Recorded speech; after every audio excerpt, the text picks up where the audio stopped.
Good afternoon, everyone, and thank you so much for joining us again for our third Thursday Common Sense Parenting Facebook Live.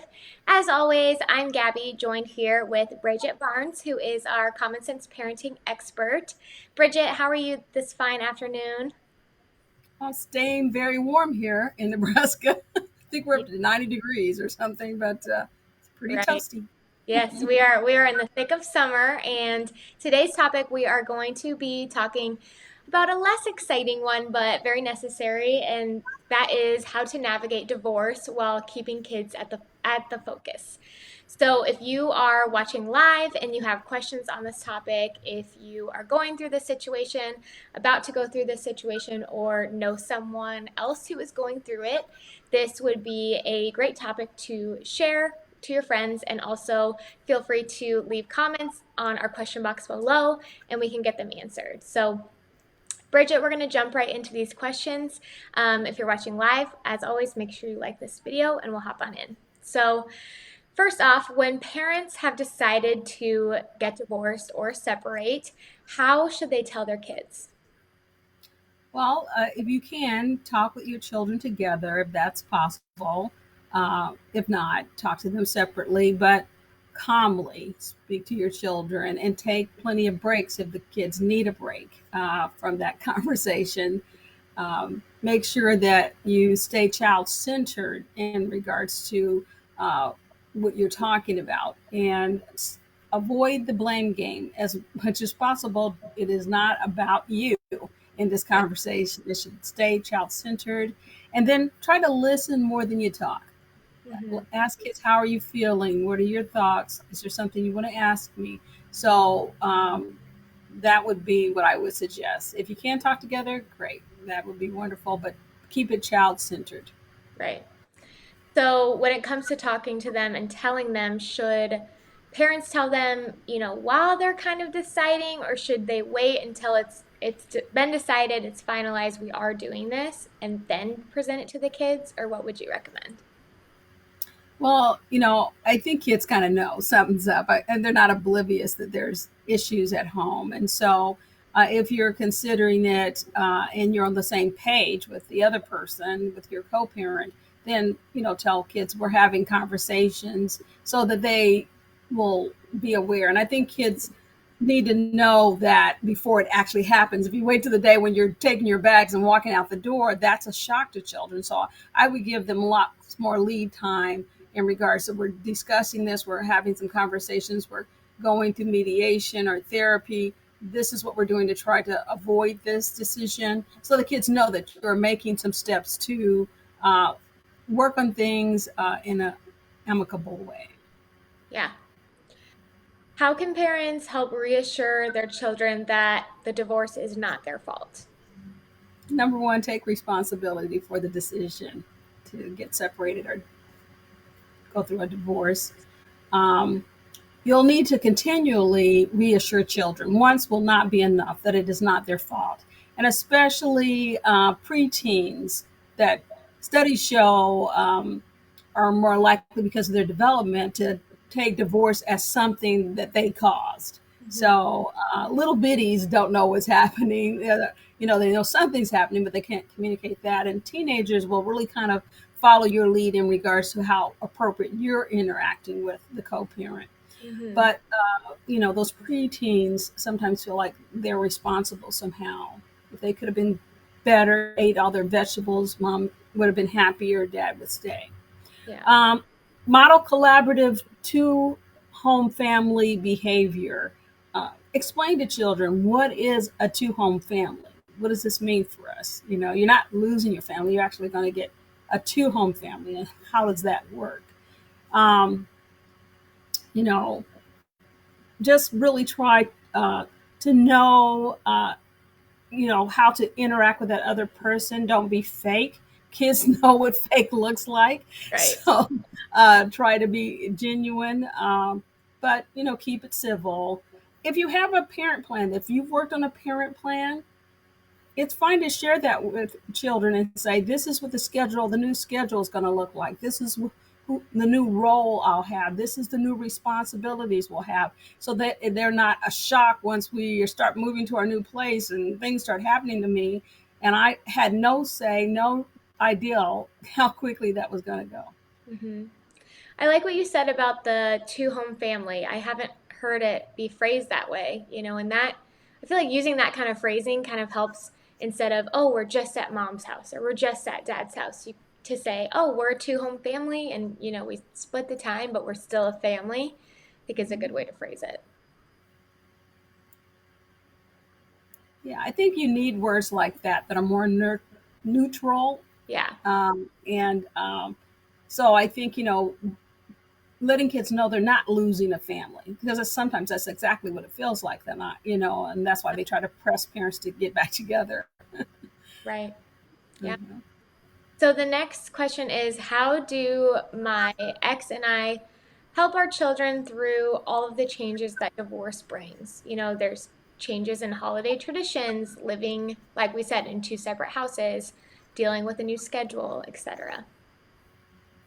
Well, I think, try to see your ex spouse or your ex partner in a new role, like as a co parent. They're not that is a, if it's child centered, then they're a co parent. That's who this person is to me now. Okay. And that kind of helps you get in a better place with them. It Yeah. is not about me. And so help your children understand, like I said, the two family home, and then try to attend, some co-parenting meetings with your co-parent, where you guys kind of talk over and review your parent plan and what you agreed to and the scheduled dates and responsibilities, and stay on the same page. Being on the same page really helps stabilize children. So when you come with holidays and events, you know who is kind of the executive parent in that situation. Am I hosting the birthday party? Okay, and then the co-parent is the guest, and they know their responsibility versus, they come into the house and start giving orders around. So, having those kind of that parent plan, uh, the roles and responsibilities really makes those kind of holidays and schedule changes and separation of households go easier. Mhm. Yeah. So, Not perfect though. Again, there's no perfection. yeah, Uh, there's no yeah. rule book, really. We're just giving advice. I know every situation is so different and so challenging. So, definitely. Yes. So, after we tell our kids that we are separating, should we get them into therapy? Would that be a good step to take proactively, or do we wait until maybe we start seeing changes in behavior? I think, therapy can be helpful depending on how certain children respond to the news of separation or divorce. So, kind of be aware of your kids that if they start showing some real significant change in their behavior, it's okay for them to be sad and those kind of things, but some consistent drops in their school behavior or hanging around or eating or sleeping, those might tick off some red flags that I need to get some help. And also how well the parents conduct their behavior during this transition is going to affect how well their kids might experience it as well. But every child is different. Some kids are going to need therapy, some kids are not going to need therapy. But always having someone other than your parents to talk to might be a good thing, whether it's your pastor or a trusted friend or family member or someone that your kid, a mentor that they can reach out to, that they're going through that. Having that sounding board might be a good thing. And we have, our Voice on Hotline, or is a great way for kids to reach out and talk to someone as well. Hmm. Definitely. So, how do we keep an open line of communication with our kids through the divorce process? I'm worried my kids will shut me out because they're upset over what is happening. It's okay for kids to be upset over what is happening. They have every right to be upset, and we need to accept that. That it's okay. Communication with kids in a two-family home should always be open. It should be honest and ongoing. Those are the three words you can keep in your head: open, honest, and ongoing. That is what I would suggest. Make sure that that you're accessible to your children. Okay, Yeah. that they can reach out to you during the day, or to talk to you about their day or what happened in school or some social problem that they're experiencing. You can let them know your schedule, like this is my work schedule, and so that they know what's a good time to contact you. But, you know, communication with children really just hinges on how well these co-parents communicate as well. So set a good example to your children, so that they won't pick up any bad habits from you that you might model. So I think communication is key. It really is, for this whole transition from a one home family to a two home family. Hmm. And just like we mentioned at the beginning, when you're first sitting down and talking to your kids and letting them know that you are separating, that doesn't have to be just a one-time conversation. And it shouldn't be, because your child might feel one way about it when they're first being told, but then, a few months later, once these changes are starting to take place, they might start feeling differently. So making sure that you're still checking in, hey, I know we talked about this when it first started happening, but now that it is happening, are you feeling any different? Is there anything you want to talk about? And just always making sure that you're open to bringing that up will. I agree. Yes. So the next question is, how do we make sure our kids don't pick sides? Kids won't pick sides if parents don't create them.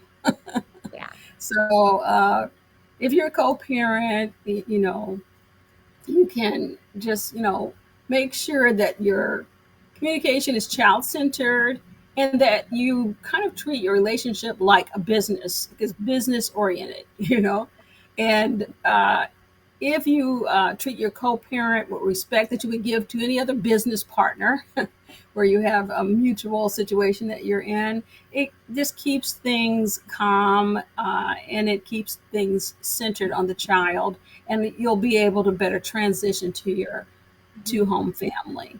So I think, just making sure that you don't pick a side, because really it is a child centered. I don't have a side when it's centered on the child. Yeah. We just had a great comment left below. It says, keep them out of the drama. That's a great Mhm. solution. Yeah, definitely. Yes. So we do have a few more questions here that I'm going to go through, but if you are watching live and you have a question for Bridget, please feel free to leave it in the comments now and we can go ahead and get it answered before we wrap up. So the next question is, how do we handle our children wanting us to reconcile or get back together? Know that it's natural. The kids would want that. Listen to them, validate their feelings. It's okay to feel that way. That doesn't mean you're going to get back together with the person, but it's okay for kids to feel that way. Um, Reassure them that, parents are forever, even if marriages are not. Mhm. Okay. And demonstrate to your children how you can work together with your co parent to meet their needs. So that has not changed. We are still working together on your behalf. So even though we're not in the same home, in fact, we might be working better now that we're not at odds. So kids might, benefit from, unfortunately, that these two people who could not live together are now working for their good Mhm. in two homes. Yeah. So, what advice do you have, Bridget, for maintaining a united front for the kids? My co parent and I have agreed not to badmouth each other in front of our kids, but what else should we be doing? Oh, I agree. Avoiding the negative speak is a good starting point. Yeah. I think, yes. Uh, have mutual rules about methods of engagement with each other and the amount of contact with the co-parent. How, don't be emailing me at 3 o'clock in the morning, sending me 20,000 texts, that's inappropriate. Right. Even if it's child centered, it's inappropriate. So have some rules of Yeah. engagement. Um, you know, have plenty of opportunities to check in with each other on child centered issues, so that you are not manipulated, unfortunately, or have misunderstandings in regards to children. Eventually, you'll want to get to a place in your relationship that you can co-host child-centered events and identify your roles and responsibilities. Like I mentioned earlier, you don't want to be at the wedding and we can't get along. You want to Right. be working on these things all along, so that you can be at events together and know your role and your responsibility and communicate with that person. Hmm. And along with, not bad mouthing each other in front of the kids, always be cognizant that they are always listening. So even if you're on the phone with one of your good friends and she's asking, how are things going with your co-parent, and maybe they're not going so well, just be careful what you're saying, even on the phone if your child's in another room, because they are always listening, always observing. They are always listening, and it's hard to really fake it when you don't have good communication, even when your kids are not around. So I really suggest having that kind of good communication all the time, so that when you are communicating with your co-parent, it doesn't seem fake, because kids will know, oh, now you're talking all nice. Yeah, When just 2 seconds ago you were right. doing this and that. Complaining Yeah. about them. Totally. Okay, next one is, how do you address non-truths told to children by the other parent? So, for an example, all of this is your father's fault, or we can't buy that because your mom isn't giving me enough money in child support, things like that. Well, I would say you need to keep kids out of that kind of conversation. You may need to work with your divorce coach or a mediator to address those certain dysfunctional behaviors or negative speak with your co-parent if they refuse to stop. So work with someone on, on mediation regarding that. Kids are pretty smart. They know the truth. The truth kind of comes to the surface, so you don't need to include them. I would strongly suggest you not put them in the middle of that conflict. And you don't use them as messengers to send back a message to someone who says something you feel is inappropriate. Okay. Mhm. So I just will, if you have spoken to your co parent and they continue that behavior, then you need to work with a divorce coach and a mediator to try to work on that kind of speak. Mhm. Definitely. Okay, so two more questions. So if you're watching live and you have a question, now is the time to comment it. My son is asking questions about dating again. What should I say? We are recently divorced, so dating is not on the horizon, but is a someday possibility. Yeah, well, I think that's a good answer right there. To tell your kid it's not on the horizon. It's not something we're going to think about right now or do right now, and it might happen sometime in the future. And when we do make that decision, it's going to be something we talk about as a family. Mhm. I would really strongly suggest you don't hide dating from your children. If it's lying and they'll not feel that they can trust you, it reduces their trust in you when you hide things from them. Mhm. And so I would try, though, to avoid dating immediately. There's a whole transition time that you and your children need to reacclimate to your new lifestyle, to your new surroundings, maybe new scheduling, new responsibility. That takes time. Right. Really, it takes a lot more time than you might think. And so it might be way on the back burner. And then when you do make the decision, sit down with your kids and talk to them. Say, I'm thinking about dating again, and just wanted to talk to you guys about that, and have that conversation. Like I said before, listen more than you speak, and then kind of work if you feel like I mean kids are really responding to this negatively, which I don't think is always the case. Kids, when you're honest with them, they're like, okay, and they might ask you some pointed questions. Yeah.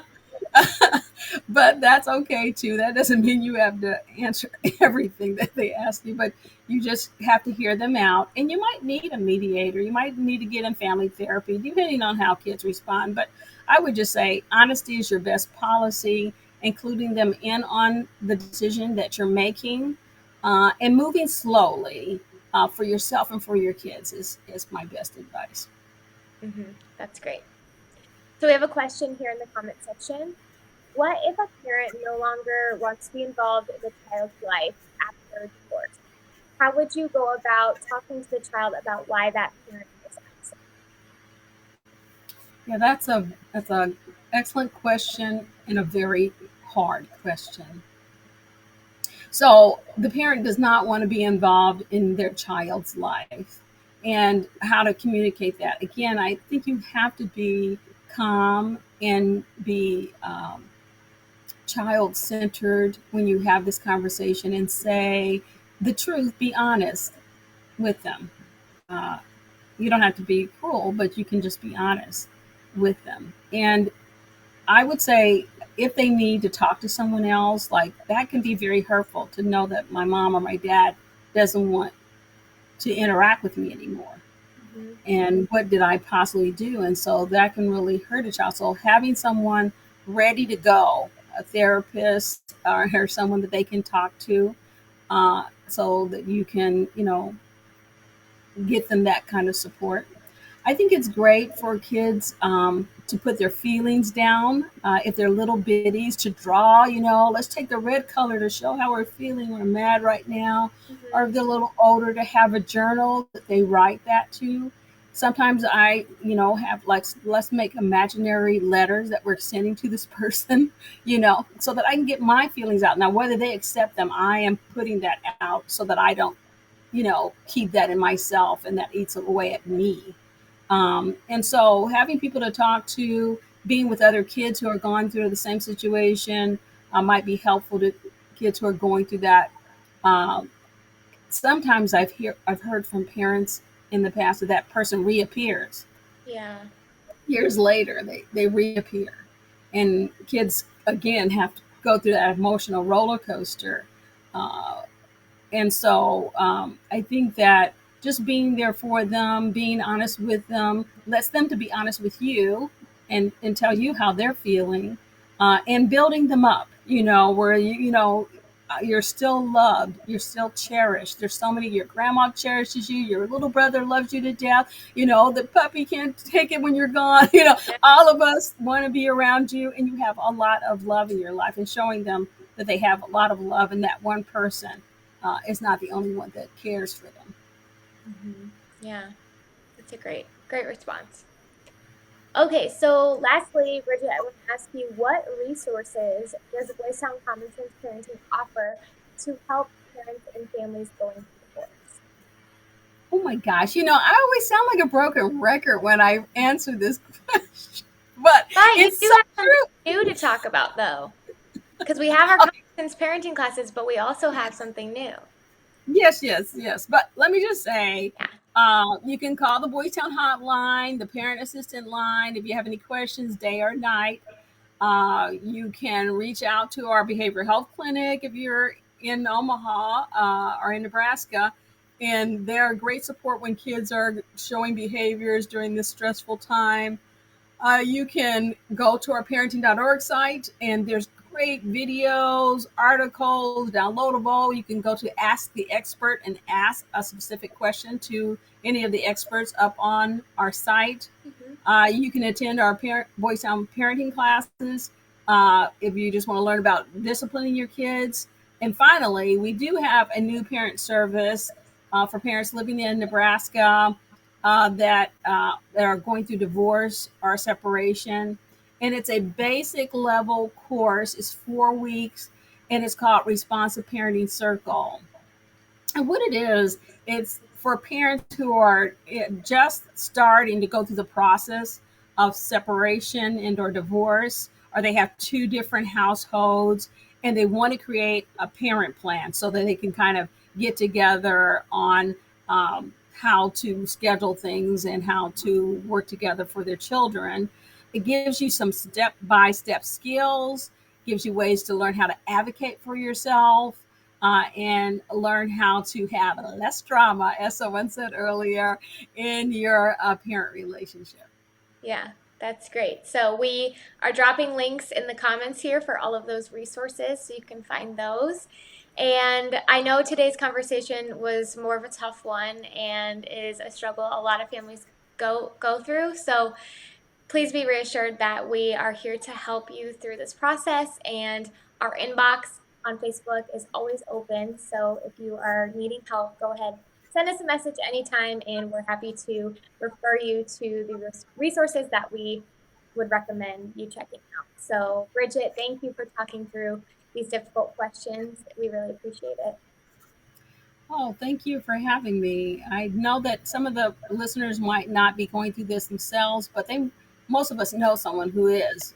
So if you know someone who is going through a divorce or a separation or just has two separate households, this might be a good service for them. In fact, I know it is. And so please do refer any family or friends. Yes. Thanks for having me, Gabby. Anytime. We will talk to you all next month. Enjoy the rest of June, and we'll see you then. Thank you so much.